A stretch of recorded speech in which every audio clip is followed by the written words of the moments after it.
আসসালামু আলাইকুম প্রিয় শিক্ষার্থী, আশা করি সবাই ভালো আছো, সুস্থ আছো এবং নিরাপদে আছো। আমি মোহাম্মদ মোয়াজ্জেম হোসেন, প্রভাষক, পদার্থবিজ্ঞান বিভাগ, মাইলস্টোন কলেজ, উত্তরা, ঢাকা। আজকে আমি তোমাদেরকে তোমাদের পদার্থবিজ্ঞান দ্বিতীয় পত্রের স্থির তড়িতের একটি গুরুত্বপূর্ণ টপিক ধারকের সঞ্চিত শক্তি এবং এর গাণিতিক সমস্যা, তড়িৎ ফ্লাক্স ও গাউসের সূত্র নিয়ে আলোচনা করব। আশা করি এতে সবাই উপকৃত হবে।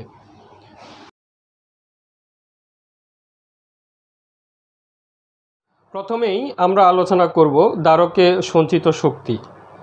চিত্রে একটি সমান্তরাল পাতধারক দেখানো হয়েছে। এখানে পাতদ্বয়ের মধ্যে বিভব পার্থক্য দেওয়া হয়েছে।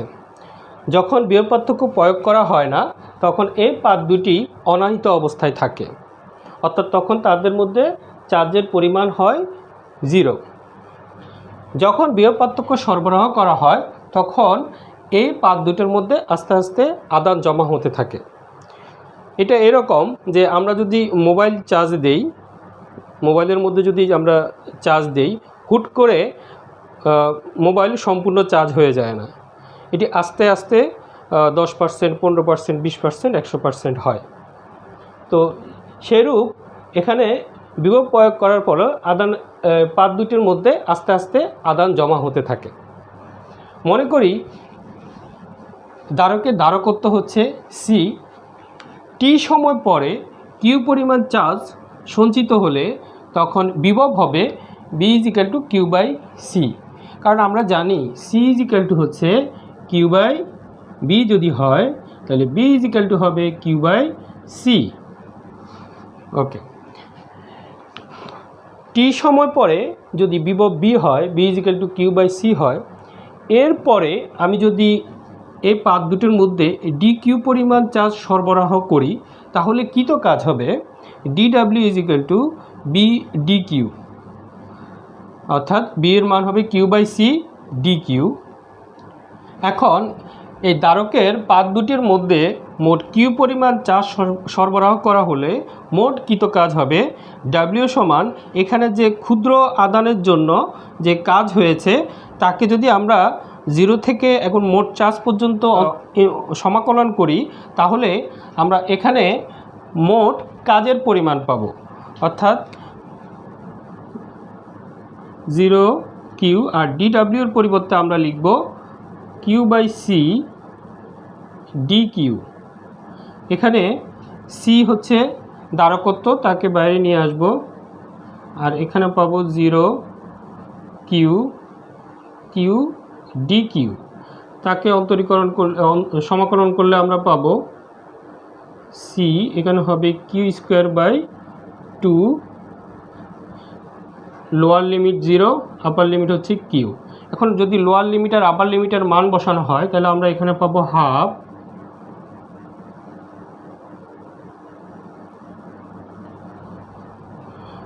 Q square by C, half Q square by C. এটি হচ্ছে ধারকের মোট কৃত কাজ। এখন এই কৃত কাজটি ধারকে সঞ্চিত শক্তি হিসেবে জমা হবে, অর্থাৎ এই কাজ আর ধারকের সঞ্চিত শক্তি সমান হবে। তাহলে আমরা লিখতে পারি অতএব সঞ্চিত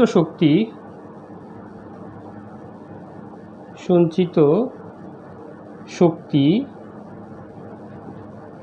ইউ সমান সমান ডাব্লিউ সমান সমান half Q square by C. এখানে কিউ সমান আবার লেখা যায়, যেহেতু আমরা জানি C is equal to Q by V, অর্থাৎ ধারকত্ব সমান সমান চার্জ বাই বিভব। তাহলে কিউর পরিবর্তে যদি আমরা লিখি কিউর পরিবর্তে আমরা সি ইজ ইকাল টু যদি কিউ বাই বি হয়, তাহলে কিউ ইজ ইকাল টু হবে সিবি। ওকে, তাহলে এখানে যদি আমরা সিবি লিখি, কাটাকাটি করলে আমরা পাবো সিবি স্কোয়ার। আচ্ছা, আবার এখানে সি এর পরিবর্তে যদি কিউ বাই বি বসাই, তাহলে আমরা আবার লিখতে পারি হাফ কিউ বি। এটি হচ্ছে ধারকের সঞ্চিত শক্তির রাশিমালা। আমরা অঙ্ক করার সময় যে সূত্রটা যখন আসবে সেটা আমরা ইউজ করব। তাহলে এটি হচ্ছে ধারকের সঞ্চিত শক্তির রাশিমালা।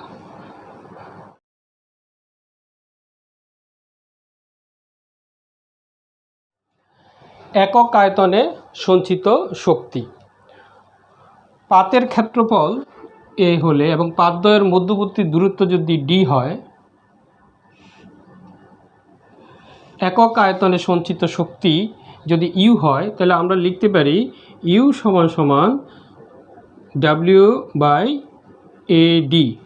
ডাব্লিউ হচ্ছে আমার পাতদ্বয়ের মধ্যে সঞ্চিত শক্তি, আর সেটা হচ্ছে ডাব্লিউ ইজিক্যাল টু আমরা লিখতে পারি হাফ সিবি স্কোয়ার, আর এ হচ্ছে প্রস্থচ্ছেদের ক্ষেত্রফল, ডি হচ্ছে পাতদ্বয়ের মধ্যবর্তী দূরত্ব।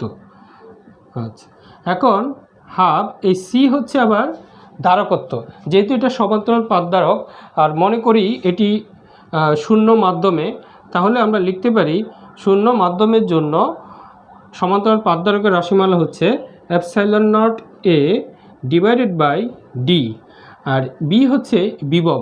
বিভব এবং পাবল্যের মধ্যে সম্পর্ক হচ্ছে আমরা জানি E equal to B by D, আর তাহলে বি ইজিক্যাল টু হবে ইডি।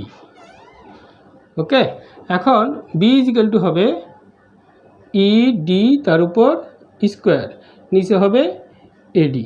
এখন এখান থেকে যদি আমরা কাটাকাটি করি, ক্যালকুলেশন করলে আমরা পাবো half epsilon not E square, অর্থাৎ ইউ ইজিক্যাল টু হবে half epsilon not E square. এটি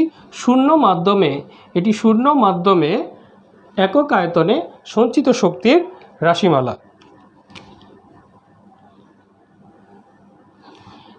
এখানে ই হচ্ছে শূন্যস্থানে, এপসাইলন নট হচ্ছে শূন্যস্থানে বেদন যোগ্যতা, ই হচ্ছে তড়িৎ প্রাবল্য।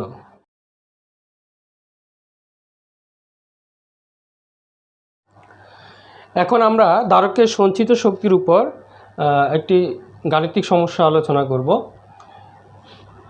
একটি সমান্তরাল পাতদ্বারকের প্রত্যেকটি পাতের ক্ষেত্রফল 0.03 মিটার স্কোয়ার, পাত দুটির মধ্যবর্তী দূরত্ব 2.0 10⁻³ মিটার এবং পাত দুটির বিভব পার্থক্য 150 ভোল্ট হলে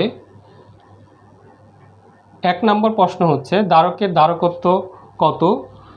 2, পাত দুটির মধ্যে সঞ্চিত শক্তি কত হবে বের করতে হবে।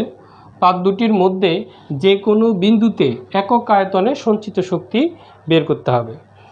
1 নম্বর কোশ্চেনে আসি। প্রথমে ধারকের ধারকত্ব, যেহেতু এটি সমান্তরাল পাতদ্বারক আর এটি কোন মাধ্যমের কথা, এখানে মাধ্যমের কথা বলা নাই, যেহেতু কোনো মাধ্যমের কথা বলা নাই সেহেতু আমরা ধরে নিব এটি শূন্য মাধ্যমে।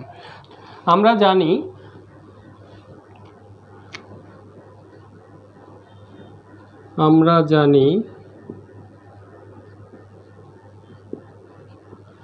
শূন্য মাধ্যমে সমান্তরাল পাতদ্বারকের সূত্র হচ্ছে C is equal to epsilon not A by D. এখানে এপসাইলন নট হচ্ছে শূন্য মাধ্যমে বেদন যোগ্যতা, তার মান হচ্ছে 8.854 10⁻⁻12, আর এ হচ্ছে প্রস্থচ্ছেদের ক্ষেত্রফল, পাতের ক্ষেত্রফল, সেটা হচ্ছে 0.03। আচ্ছা, আর ডি হচ্ছে পাতদ্বয়ের মধ্যবর্তী দূরত্ব, সেটা হচ্ছে 2.0 10⁻³ এখানে ক্যালকুলেশন করলে আসবে 13.27 10⁻11 ফ্যারাড। আমরা জানি ধারকত্বের একক হচ্ছে ফ্যারাড। এটাই হবে আনসার। 2 নম্বর কোশ্চেন, পাত দুইটির মধ্যে সঞ্চিত শক্তি কত। এখানে যে দুইটা পাত দেওয়া আছে সমান্তরাল পাতদ্বারক, এই সমান্তরাল পাতদ্বারকের মধ্যে সঞ্চিত শক্তি কত হবে। তা আমরা জানি সঞ্চিত শক্তির সূত্র হচ্ছে, আমরা জানি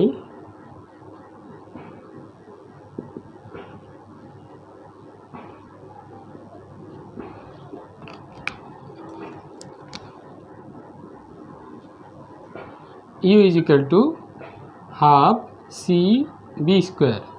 এখানে সি হচ্ছে ধারকত্ব, বি হচ্ছে বিভব, এখানে বিভব দেওয়া আছে এই জন্য আমরা এই সূত্র ইউজ করেছি।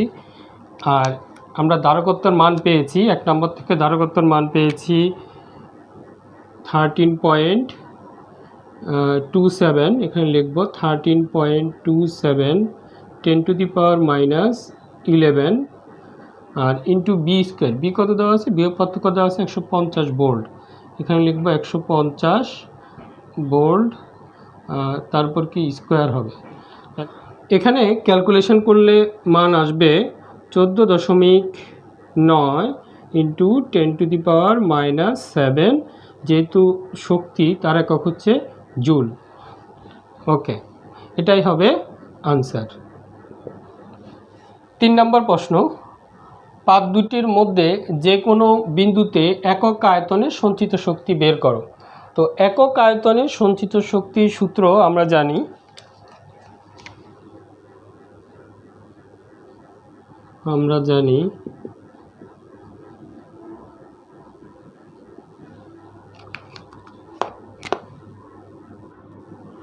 তিন নম্বর অঙ্ক, আমরা জানি একক আয়তনে সঞ্চিত শক্তিকে আমরা ইউ দিয়ে প্রকাশ করেছি। ইউ ইজিক্যাল টু হবে 1/2 এপসাইলন নট ই স্কোয়ার। এখানে ই হচ্ছে প্রাবল্য, আর প্রাবল্য আর বিভবের মধ্যে সম্পর্ক হচ্ছে, আমরা জানি বি ইজিক্যাল টু ইডি, তাহলে ই ইজিক্যাল টু আমরা লিখতে পারবো বি/ডি।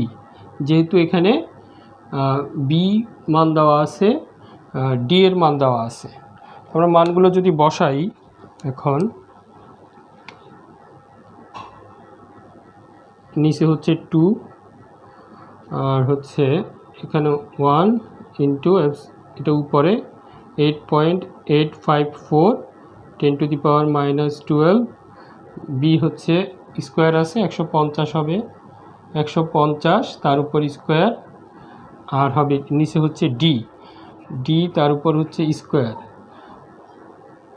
ডি এর মান হচ্ছে 2.0 10⁻³ তার উপর স্কোয়ার। এখন এই মানগুলো যদি আমরা ক্যালকুলেটারে ক্যালকুলেশন করি তাহলে আসবে 2.49 10⁻⁻7 জুল পার মিটার কিউব।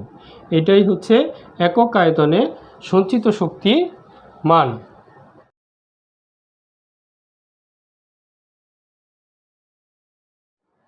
এখন আমরা আলোচনা করব গাউসের সূত্র।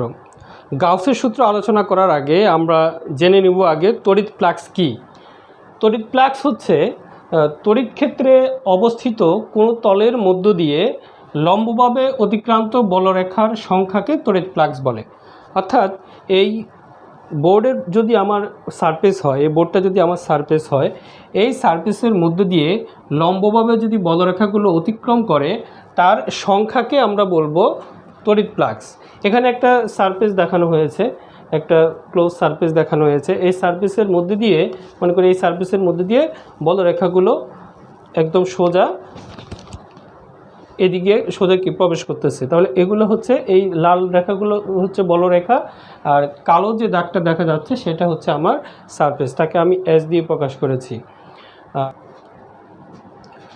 তড়িৎ ফ্লাক্স একটি স্কেলার রাশি, এর একক ওয়েবার মিটার বা টেসলা মিটার স্কোয়ার বা newton per coulomb metre square. এখানে এই সারফেসের একটি ক্ষুদ্র অংশ বিবেচনা করি, সেটি হচ্ছে ডিএস। ডিএসের দিক হচ্ছে উপরের দিকে, আর ই হচ্ছে প্রাবল্য এবং ডিএসের মধ্যবর্তী কোণ হচ্ছে থিটা। তাহলে আমরা এই ক্ষুদ্র অংশের জন্য তড়িৎ ফ্লাক্স লিখতে পারি, ডিএস ক্ষুদ্র অংশের জন্য তড়িৎ ফ্লাক্স লিখতে পারি, ডিএস ক্ষুদ্র অংশের জন্য তড়িৎ ফ্লাক্স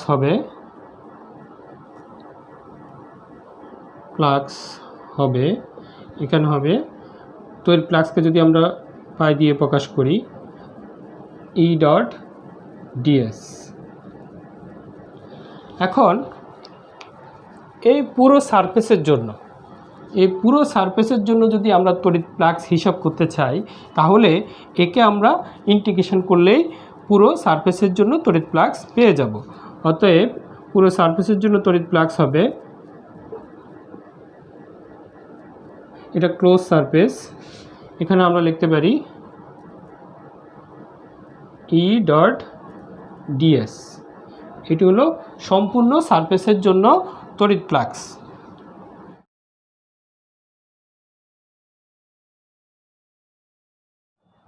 গাউসের সূত্র। কোনো তড়িৎ ক্ষেত্রে অবস্থিত কোনো বদ্ধ কল্পিত তলের তড়িৎ ফ্লাক্স ওই তল দ্বারা বেষ্টিত মোট আদানের 1/ε0 গুণের সমান হবে। অর্থাৎ এই তলের এই যে সারফেসের মোট আদান যদি আমি কিউ ধরি, তাহলে এই সারফেসের তড়িৎ ফ্লাক্স হবে এই আদানের 1/ε0 গুণ। অর্থাৎ তড়িৎ ফ্লাক্সকে আমি যদি পাই দিয়ে প্রকাশ করি, তাহলে সেটা হবে Q/ε0, অর্থাৎ 1/ε0 গুণ। এটা হবে আমার তড়িৎ ফ্লাক্স। তাহলে এখান থেকে আমরা পাইয়ের মানটা আমরা তড়িৎ ফ্লাক্স হিসাব করেছি। পাইয়ের মানটা আমরা জানি E dot DS is equal to হচ্ছে Q/ε0। ε0কে যদি এদিকে নিয়ে আসি, তাহলে আমরা লিখতে পারি ε0 E dot DS is equal to Q. এটি হচ্ছে গাউসের সূত্র। প্রিয় শিক্ষার্থী, আজকে এ পর্যন্তই। সবাই ভালো থাকবে, সুস্থ থাকবে এবং বাসায় অবস্থান করবে। আল্লাহ হাফেজ।